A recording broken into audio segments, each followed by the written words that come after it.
वंदे पुरुषोत्तमं। वंदे पुरुषोत्तमम्। आज हम परम प्रेममय श्री श्री ठाकुर अनुकूल चंद्र जी के विवाह और प्रजनन प्रसंग के ऊपर आलोचना रखेंगे। परम प्रेममय श्री श्री ठाकुर को पूछा गया, मातृगर्भ को उन्नत आत्मा कब आ सकता है? श्री ठाकुर उत्तर देते हैं, पुरुष और नारी वास्तव जीवन में स्वभावतः अगर ऊर्ध्वमुखी नहीं होते तब बुद्धि करके मिलन के समय उच्च भाव भूमि में रह नहीं पाते हैं। इसीलिए पुरुष के इष्टनिष्ठ चलन और स्त्री के इष्टानुग स्वामी भक्ति के ऊपर इतना जोर दे के मैं बोलता हूँ। तब स्वामी स्त्री उभय के बीच में, दोनों के बीच में एक पारस्परिकता की जरूरत होता है।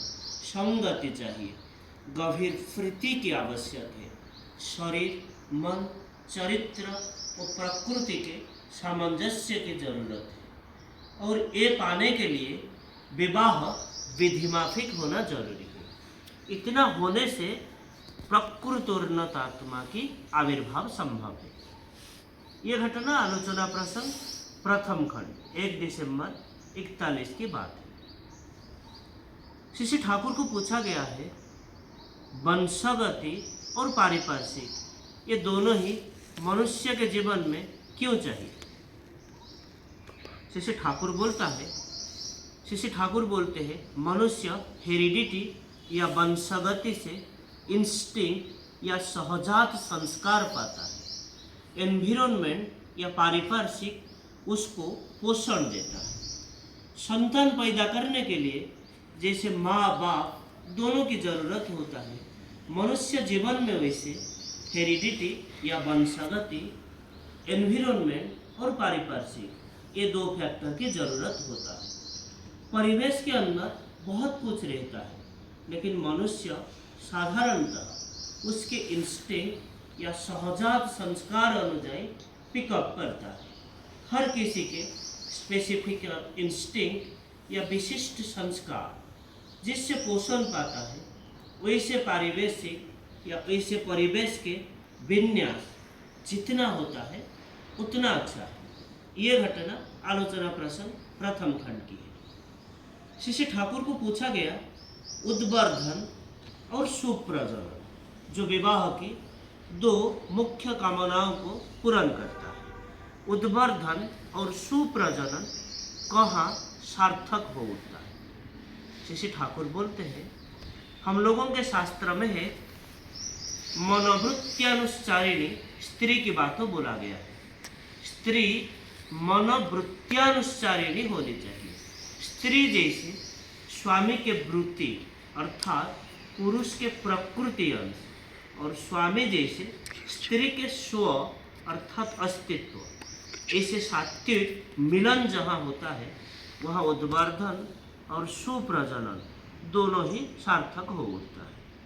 यह घटना आलोचना प्रसंग प्रथम खंड 3 दिसंबर 41 से लिया गया है। श्री ठाकुर को पूछा गया, एक माँ बाप की अगर 5 संतान होता है तो 5 तरह के क्यों होते हैं? ऐसे कैसे होता है? श्री ठाकुर उत्तर देते हैं, दुनिया में 2 चीज ठीक हुबहू या एक रकम देखने को नहीं मिलेगा। हर किसी का जो कुछ भी क्यों ना सोचो, हर किसी का एक विशिष्टता है और वो रूप में, गुण में।